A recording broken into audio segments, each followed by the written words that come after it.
Diziplina anitzeko artista da.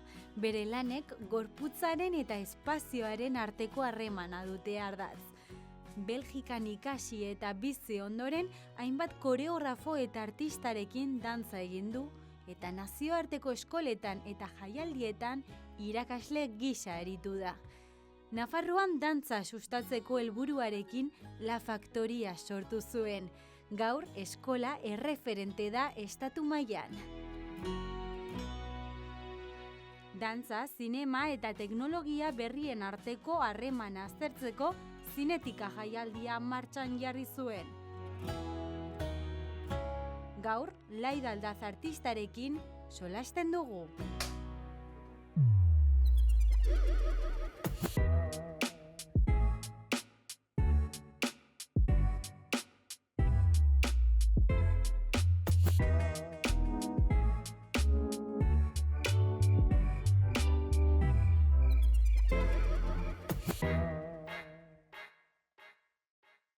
Kaixo, Laida, zer moduz? Ondo, zer moduzu? Laida, nondik dator musikaren eta dantzaren ganako pasioa? Bueno, ni txikitatik eduki dut pasio hau, beti gustatu izan zait dantzatzea, eta txikitan amatxok ikusten zuenean dantzan nenbilela, dantza klaseetara sartu ninduen, eta hasieran baletarekin hasi nintzen, eta gero ja aurrerago dantza garaikidearen munduan murgildu nintzen, eta azkenean nire karrera profesionala edo dantza garaikidearen inguruan egin dut. Orduan, 20 urtekin, erabaki zenuen Bruselara joan eta bertan zure ibilbidea hastea, ez? Nola izan zen pausu hori? Bai, hemen nik dantza ikasteko aukerak bukatu zirenean hemen, ez? Bruselara joan nintzen handegoen eskola oso garrantzitsu batean onartu nindutelako. Eta orduan joan nintzen pentsatu gabe ikastera, ez? Eta behin eskolatik atera nintzela eta hasi nintzenan lanean eta han gelditu nintzen 23 urtez. Egia da asko bidaiatu dudala 23 urte hauetan eta batzuetan proiektu batzuk, hilabete batzuk eramaten nindutela beste lurralde batera, baina nire basea edo oinarria han zegoen Bruselan. Azkenean, Bruselas izan da urte askoz dantza garaikidearen epizentroa eta ara joaten zen dantzari gehienak eta joaten ziren dantzari gehienak eta han zeuden eta dauden baldintzak hemen daudenak baino askoz ere hobeagoak direnez, han gelditu nintzen. Eta Laida, zer da arte garaikidea edo nola ulertzen duzuzuk arte garaikidea? Arte garaikidea niretzat gaur egungo artea da eta gaur gertatzen ari den artea, ez? Eta baita ere espresio asko onartzen dituen artea, ez? Badago ere sorkuntzarako aukera asko eta sorkuntzan ezartzen da ere fokoa. Eta zure lanetan beti esperimentatu duzu gorputzaren eta espazioaren arteko harremana, ez? Zer erlazio ditu bai gorputzak eta espazioak? Gorputza mugitzen denean espazio batean mugitzen da. Eta orduan niretzat gorputza eta espazioarekiko harremana bat-batekoa da. Gu oraintxe bertan eserita gaude, baina espazio batean gaude. Orduan, espazio hori aldatzen denean ere, gure gorputzaren jarrera edo fizikalidadea ere aldatzen da, eta baita ere ikertzen da nola fizikalidade hori edo gorputz hori transformatu daitekeen espazio desberdinetara. Eta orduan, dantza garaikidean emozioak lantzen dituzue?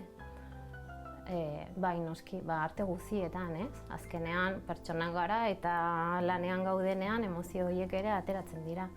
Baina nire lana dago askoz ere oinarrituta gorputza eta espazioaren arteko harreman horretan eta baita ere nola espazioa aldatzen denean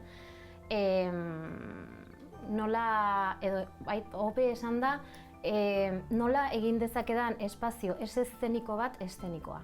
Orduan, nola transformatu edo aldatu espazio bat eszenikoa izan dadin, hala ez bada ere. Eta zaila da hori egitea? Bueno, niretzat oso divertigarria, baina pertsona batzuentzat bai zaila izaten da. Baina, bueno, nik horren inguruan lan asko egin dut urte askoz.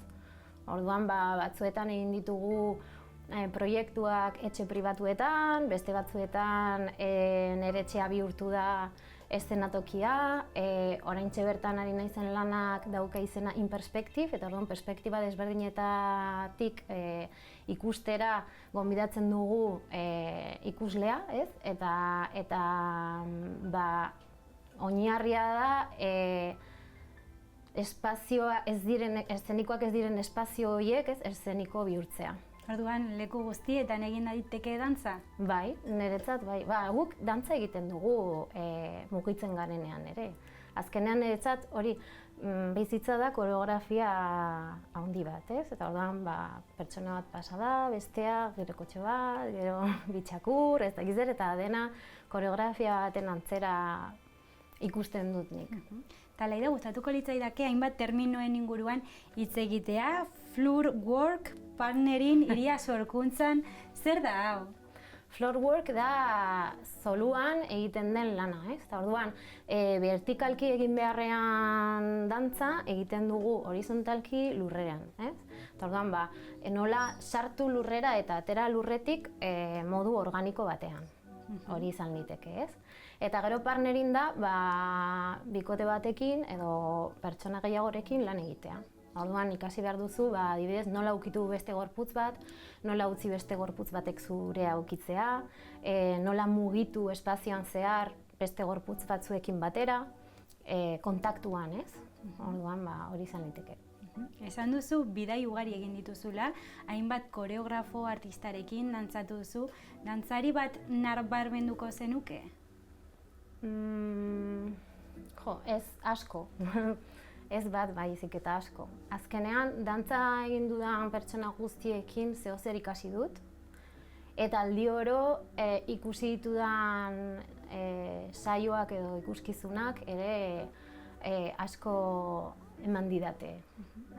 Orduan, ez zingo nuke esan bat konkretuki, baino askok. Eta hainbat eskola eta baita jaialdietan irakasle izan zara, zer ikasi duzu esperientzia horietatik? Adibidez, nola irakatsi gorputz desberdinei eta pertsona desberdinei, naiz eta background desberdinak eduki edo ikasketa desberdinetaz etorri, ez?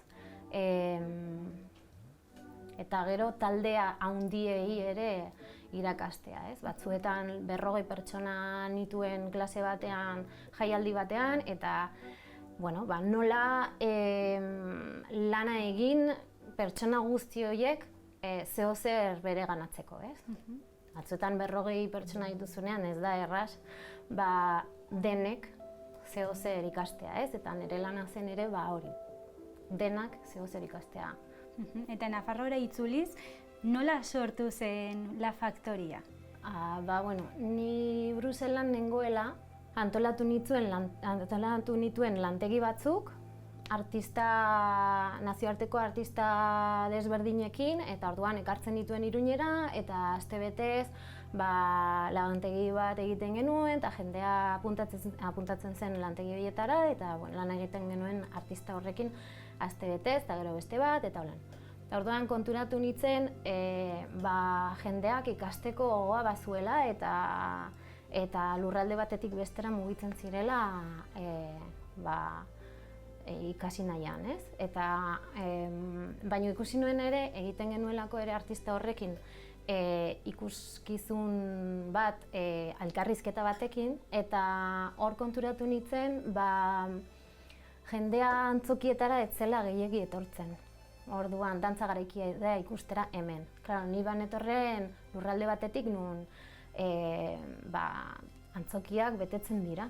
eta orduan netzat izan zen pixka bat arraroa batean 20 pertsona bakarrik ikustea antzokian. Orduan, hor pentsatu nuen, jaialdi bat antolatzea eta zinetika jaialdia antolatu nuen. Zinetika dantza, zinema eta teknologia berriak elkarlanean jartzen dituen jaialdi bat.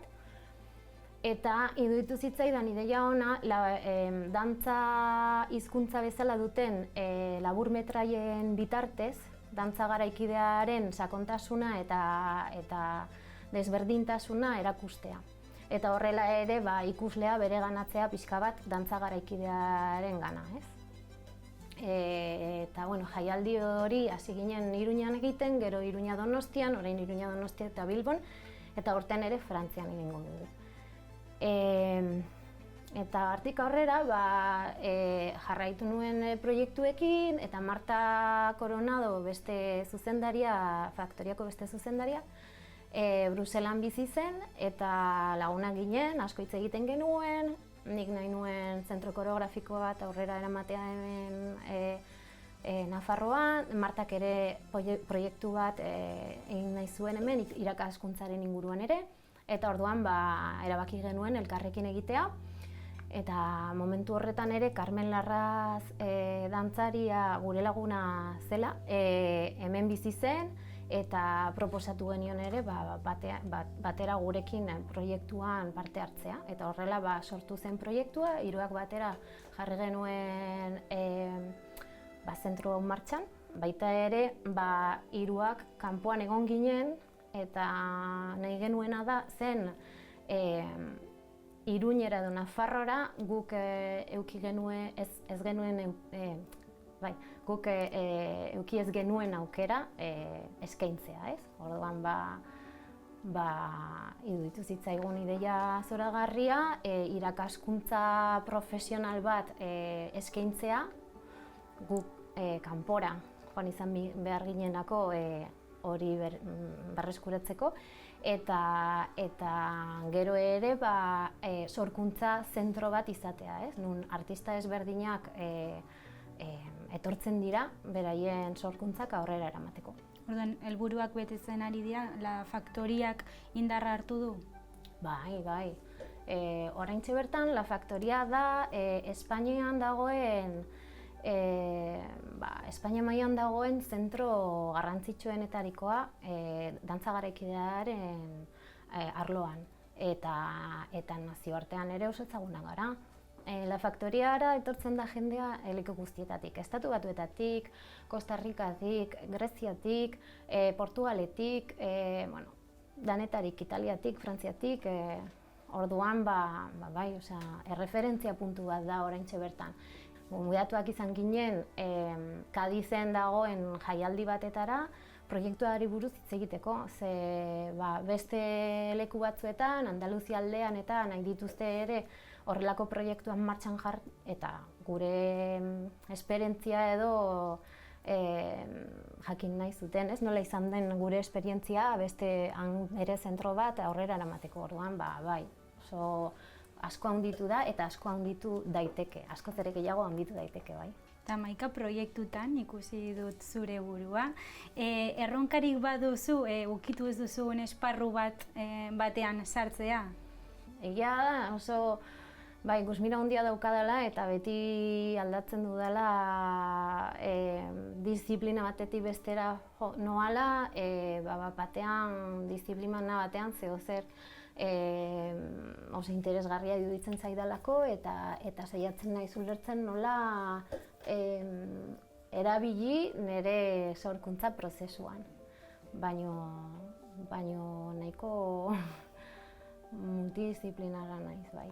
Eta Laida, orain euskaraz solasten ari gara. Euskarak badu bere lekua dantza munduan? Bai, asko.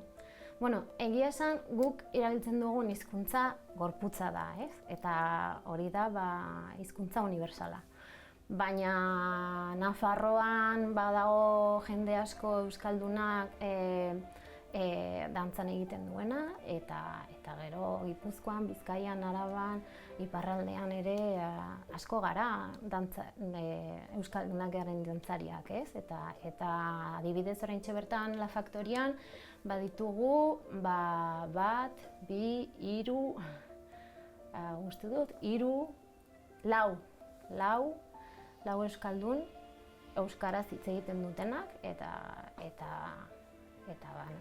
bai, badago lekua eta asko gainera. Laida, sorte hon eta mi esker gurekin egoteagatik, hurrengora arte. Mi esker zuei.